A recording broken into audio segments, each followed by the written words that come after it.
चलो नमस्कार विद्यार्थी मित्रांनो. आज आपल्या सोबत आहे आकांक्षा संदांशू म्हणून धुळ्याची आपली विद्यार्थिनी जिचं रिसेंटली ग्रामीण बँकेमध्ये प्रोबेशनरी ऑफिसर म्हणून सिलेक्शन झालंय. तर ती व तिचे पालक या सर्वांसोबत आपण चर्चा करणार आहे. हा जो काही पूर्ण प्रवास होता, ह्या प्रवासामध्ये तिला कोणकोणते संकट आले, त्या संकटांना ती कशी सामोरी गेली आणि एकंदरीत पूर्ण सिलेक्शन कसं तिने मिळवलं. तर सगळ्यात सुरुवातीला मी तिचं इंट्रोडक्शन तुम्हाला करून देतो. तिचं नाव आकांक्षा संदांशू म्हणून आहे, जिचं ग्रामीण बँकेमध्ये प्रोबेशनरी ऑफिसर म्हणून सिलेक्शन झालं गुजरातमधून. तर सगळ्यात पहिला प्रश्न तिला असा आहे की तयारी तू कधीपासून चालू केली होती?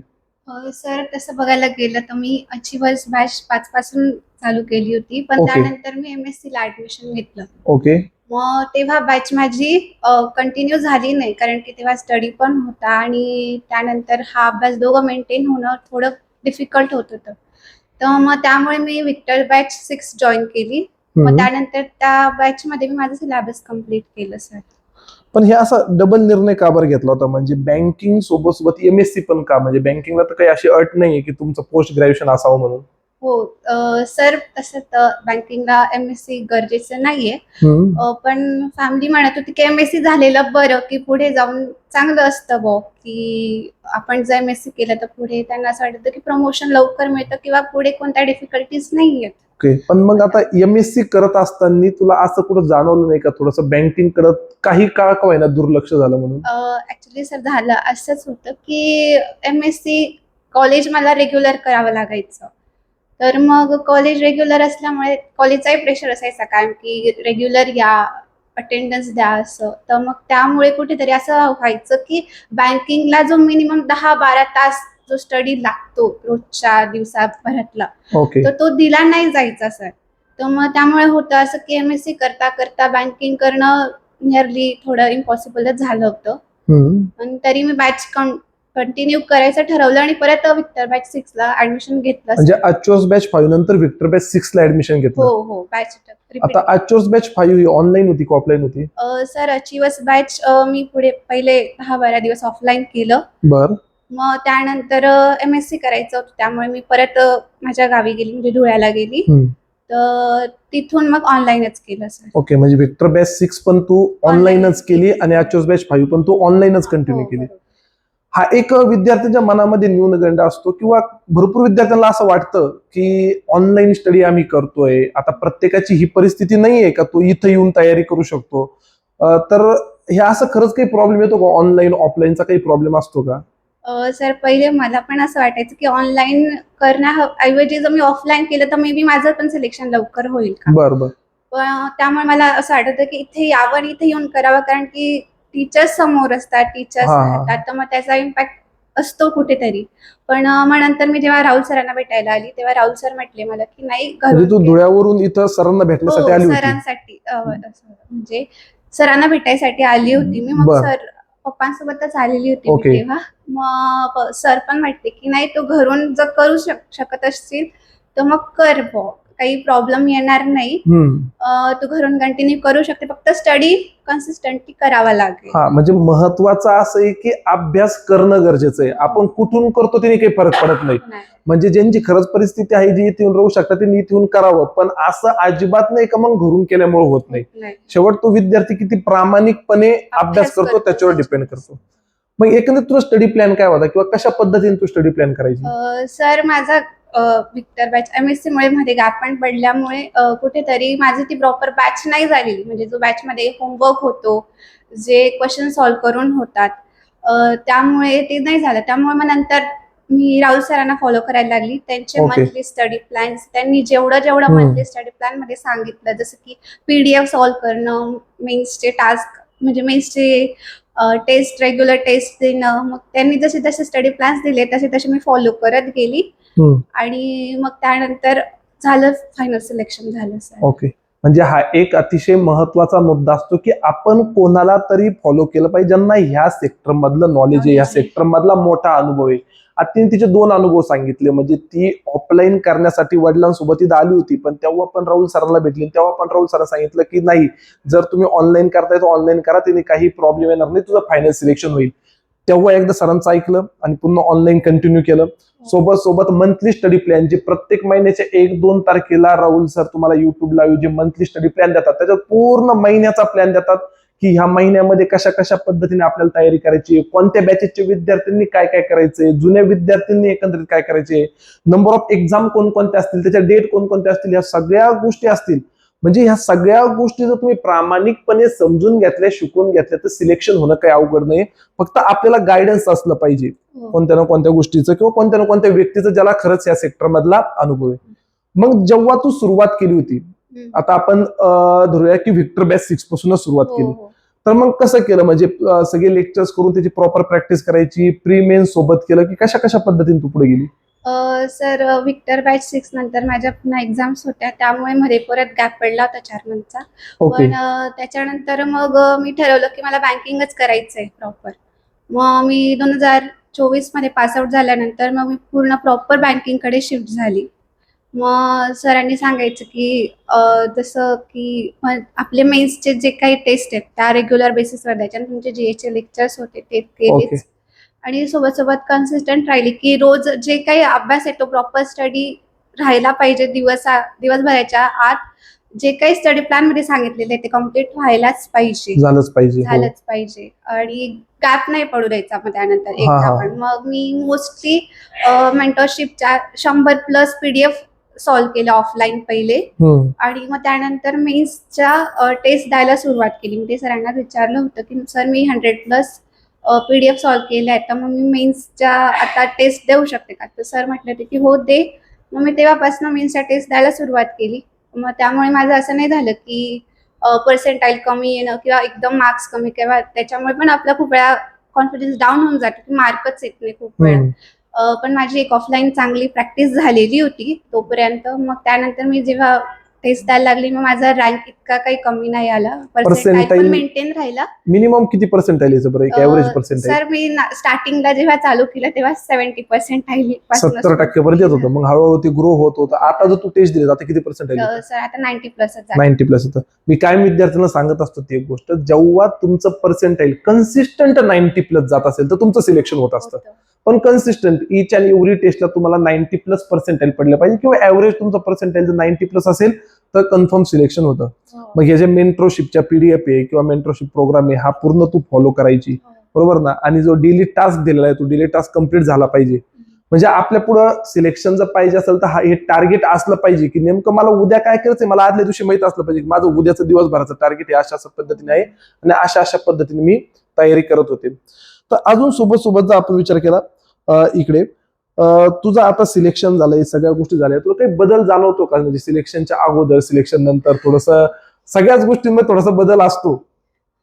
म्हणजे होतं पहिले की सिलेक्शन हवं होतं, पण जेव्हा फायनली झालं तेव्हा पहिला दिवस तर मी ऍक्च्युली माझा रिझल्टच खूप लेट पाहिला, 10:30ला पाहिला.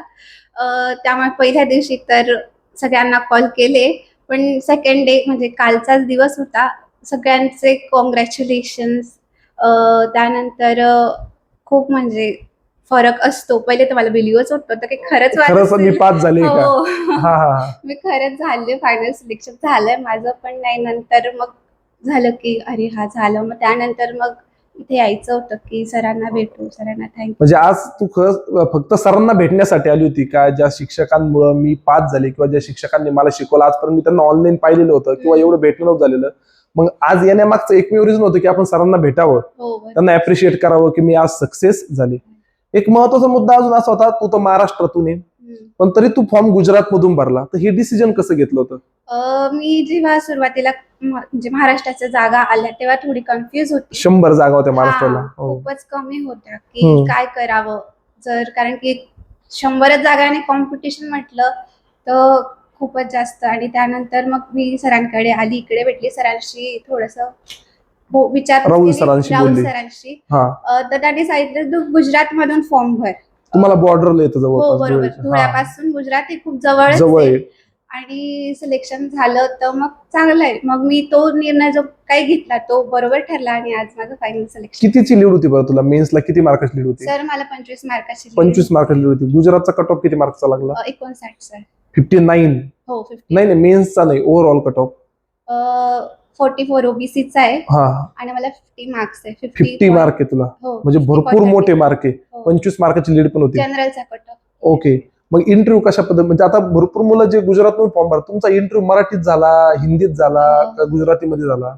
सर तसं काही नाही, म्हणजे मी जेव्हा इंट्रोडक्शन चालू केलं होतं तेव्हा इंग्लिशमध्येच चालू केलं होतं. मग इंग्लिशमध्ये मी जेव्हा इंट्रोडक्शन देत होती तेव्हा मग ते सर, पॅनल सरच म्हटले की आपण हिंदीत कंटिन्यू Okay. करूया. मग त्यांनी मला स्वतःहूनच सांगितलं की हिंदीत आपण बोलू शकतो.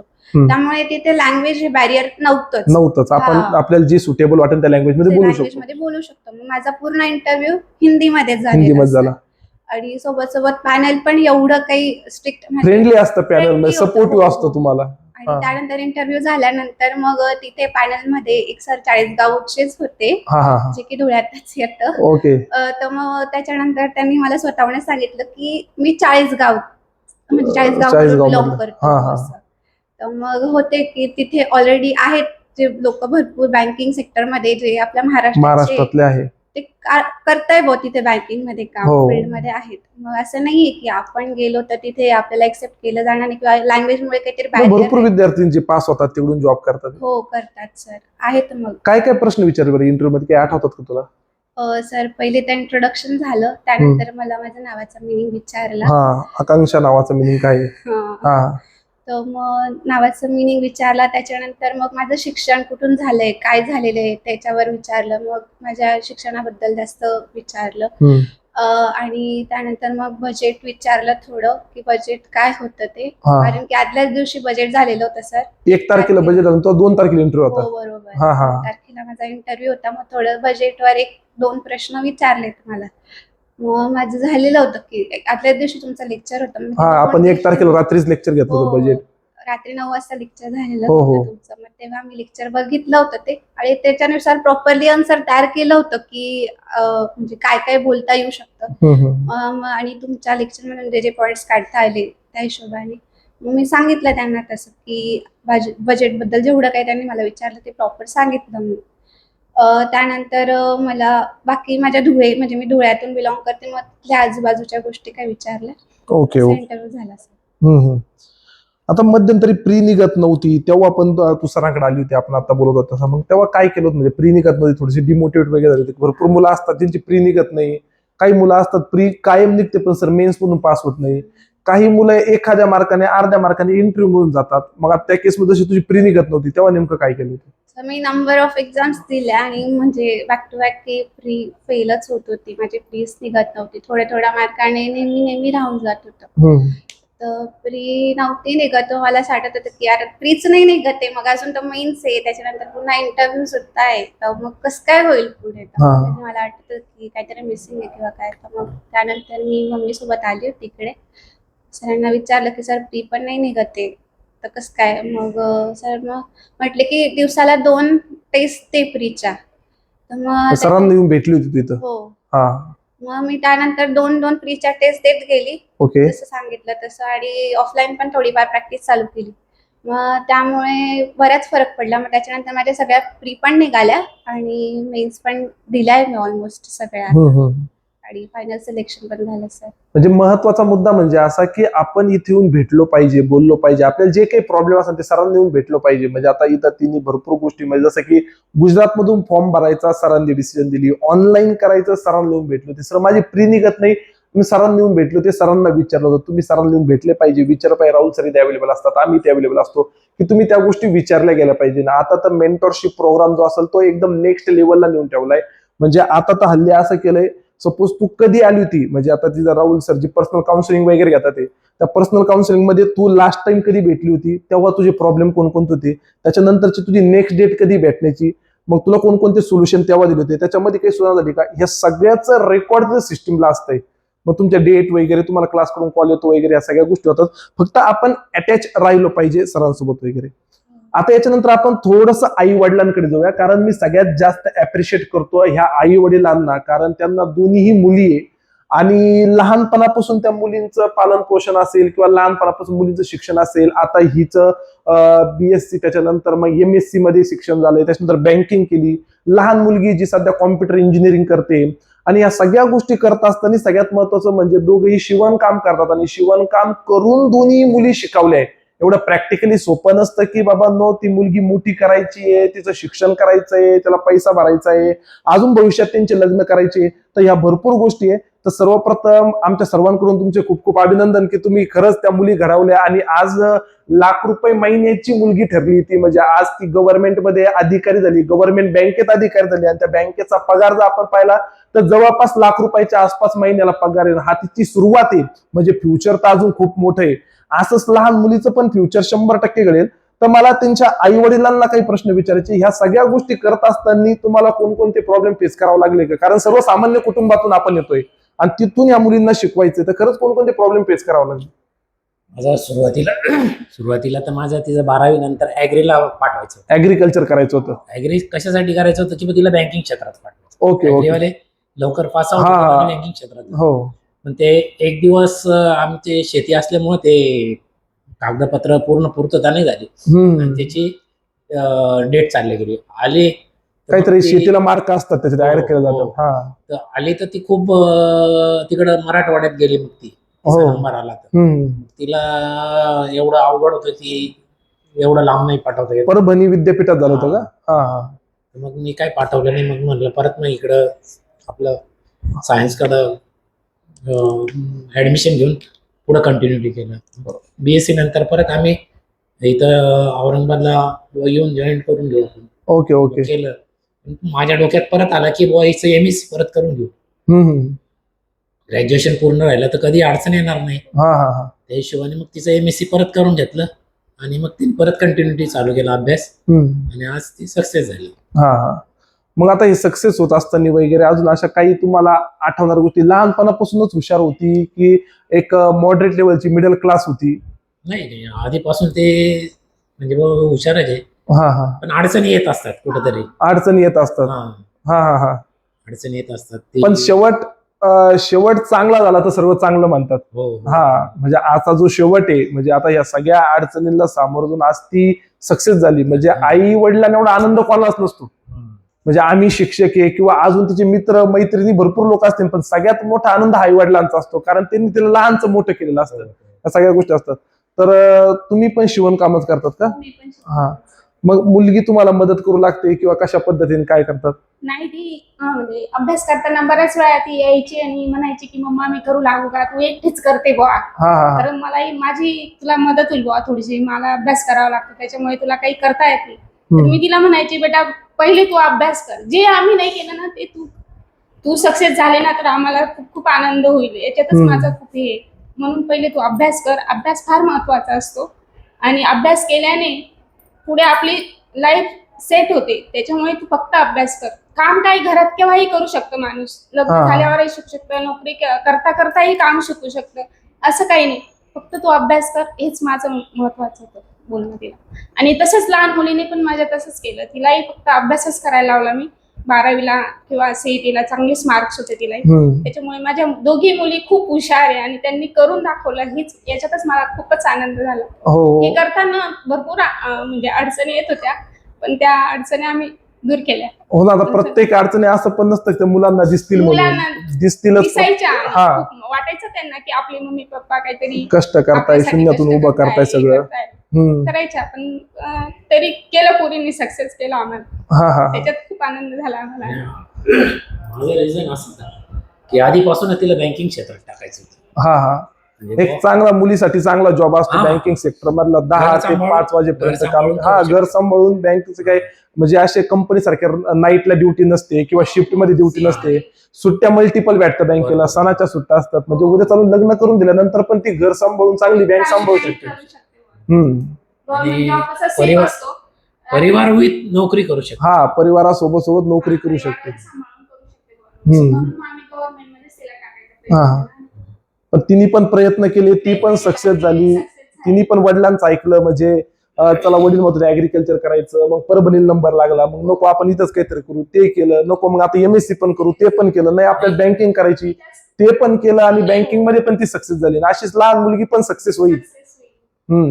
तिचा आधी दोंडाच्याला पण नंबर लागला होता, पण तो हा. तालुका पेठचं गाव होतं ना, हा, मला इथं काही शिक्षण तेवढंच क्वालिटीचं नव्हतं. क्वालिटी नव्हतं, हम्म. म्हणून मी तिथं कॅन्सल करून मग हम्म. नाही तर तिथं ऍग्रीला नंबर आला होता तिचा. हो, म्हणजे आई वडील हे मुलासाठी चांगलाच विचार करत असतात की माझा मुलगा कोणत्या पद्धतीने मी माझ्या एमने माझ्या परीने किती चांगल्या फॅसिलिटीज तिला देऊ शकतो किंवा त्याला देऊ शकतो हे काम करतो आणि एकदम शून्यातून ते वर आलेले आहे. म्हणजे आता पण तुम्हाला जे काही थोडस इमोशनलपणा वगैरे वाटला असेल माझ्यापेक्षा खूप मोठं आहे, कारण की मी तर म्हणजे फक्त 2च वर्ष स्ट्रगल केलं असेल सर, पण माझे त्यांनी मम्मी मागचे पप्पा 24 वर्ष struggle त्यांनी, केलेले हा, तुमच्यासाठी. जवळपास 24-25 वर्ष स्ट्रगल केलं. माझे मम्मी पप्पा म्हणजे खूप वेळ असं होतं, आमचं घर म्हणजे फक्त एक खोलीचं घर होतं, हा, 1 रूम. 1 रूम बस, त्याच्यातच जॉईंट फॅमिली, त्याच्यातच सगळे सर. हा, मग त्याच्यानंतर माझ्या मम्मी पप्पांनी स्वतःला कुठेतरी सिद्ध केलं आणि त्यांनी मग त्यानंतर प्रॉपर घर बांधलं स्वतःच्या शिवणकामाच्या बेसवरच. हा. माझ्या पप्पांनी मम्मीने सगळं केलं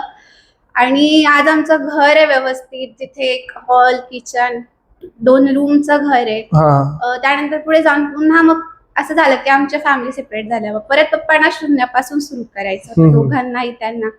मग त्यांनी तिथून पण पुन्हा सुरुवात केली हा, हा. आणि असं त्यांनी पुन्हा ते सगळं करून आम्हालाही शिकवलं सर. म्हणजे जेव्हा आम्ही म्हणून म्हणजे separate झालो फॅमिली पण होतो, सांभाळायची, मुलींचे शिक्षण पण पाहिजे, करायचे. हो. हॉस्पिटलायझेशन पण असतं, कोण आजारी पडतं, म्हणजे भरपूर गोष्टी असतात. जो करता माणूस असतो घरात त्याला माहिती 100 गोष्टी. हो. तर या सगळ्या 100 गोष्टी समोर म्हणून मी आल्यानंतर सत्कार करताय म्हणलं आधी वडिलांचा सत्कार करतोय, हो, हो. कारण हे तुझा सक्सेस तर आहेच पण तुझ्यापेक्षा मोठं सक्सेस त्या आई वडिलांचं आहे. कारण की त्यांचाही स्ट्रगल 25 वर्षाचा आहे, म्हणजे त्या हिशोबाने माझे 2 वर्ष मे बी काहीच नाही आज. हा, त्यांनी खूप केलं, कष्ट केले. आज सुद्धा म्हणजे काल सुद्धा पप्पा सगळं दुकानातलं आजचं काम आवरून सगळं करून हा. आज इकडे आलेले, सरांना भेटायला आलेले आहेत. आणि हेच असं मागच्या 25 वर्षापासून झालं. पप्पा रोज सकाळी उठतात, 9:30ला दुकानावर जातात, 10:30 पर्यंत तेच मम्मीचं पण. म्हणजे ते दोघंही आमच्यासाठी खरंच खूप, म्हणजे जे पॅरेंट्स असतात की पण मुलींना सगळ्यात सपोर्ट करणं. महत्वाचं म्हणजे याची जाणीव मुलींना असणं ही लई मोठी गोष्ट असते. म्हणजे प्रयत्न आई वडील करतात, प्रत्येकाचे आई वडील करतात, पण भरपूर केसमध्ये मुलांना जाणीव नसते. म्हणजे जे संस्कार आहे मुलींवर आणि त्याची जाणीव आहे. आज ती बोलते की मला माहिती माझे पप्पा सकाळी जातात, संध्याकाळी येतात, मागचे 20-25 वर्षापासून तेच करताय, तर आपण काहीतरी करून दाखवलं पाहिजे.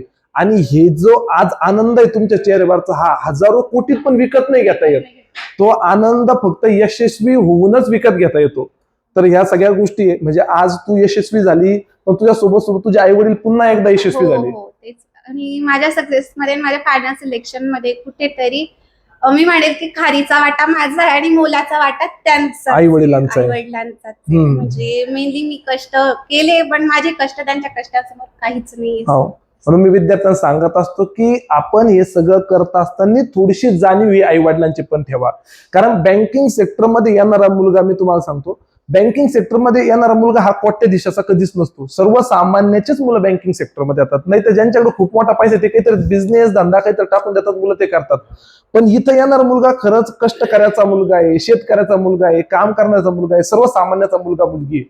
आणि त्याला मोठं करणं, त्याला शिकवण्यासाठी आई वडिलांना लई खस्ता खाल्लेले असतात. म्हणून खरंच आपल्याला कशासाठी करायचं किंवा आपल्याला काय मोटिवेशन असेल, आता तिचं फ्युचर तर खूप चांगलं आहे, खूप स्ट्रॉंग आहे इथून पुढं, पण आतापर्यंत तिच्यासाठी मोटिवेशन आहे तिचे आई वडील होते का मला हे सगळं आई वडिलांसाठी करायचंय, का त्यांनी आम्हाला शून्यातून हे सगळं करून दिलंय. अभ्यास करतानाही मी जेव्हा ती अभ्यास करायची ना, तेव्हा मला समजा आता यात्रा करायची, मला असं वाटायचं की कुठेतरी देवस्थानाला जायचं वगैरे, काहीतरी आडवं बुवा, म्हणून मग मी वारीला जायचं ठरवलं होतं. तेव्हा ती याचे बँकिंगचाच अभ्यास करत होती. तर तिला मी विचारलं, दीदी जाऊ का ग, माझी इच्छा आहे वारीला जायची. तर ती असं देवस्थानला जायचं तर नाही म्हणायची, नाही मम्मा जा ना तू, मी सांभाळून घेईल.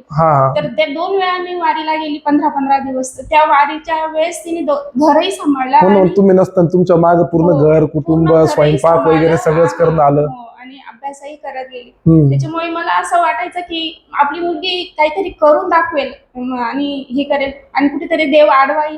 त्याच्यामुळे मग ती असं करायची, कंटिन्यू करत राहिली अभ्यास वगैरे. आणि ती आज शेवटी पांडुरंगाने पण माझी इच्छा पूर्ण केली आणि तिची इच्छा पूर्ण केली. चांगलं झालं. पण आज मुलगी शिकली, प्रगती झाली.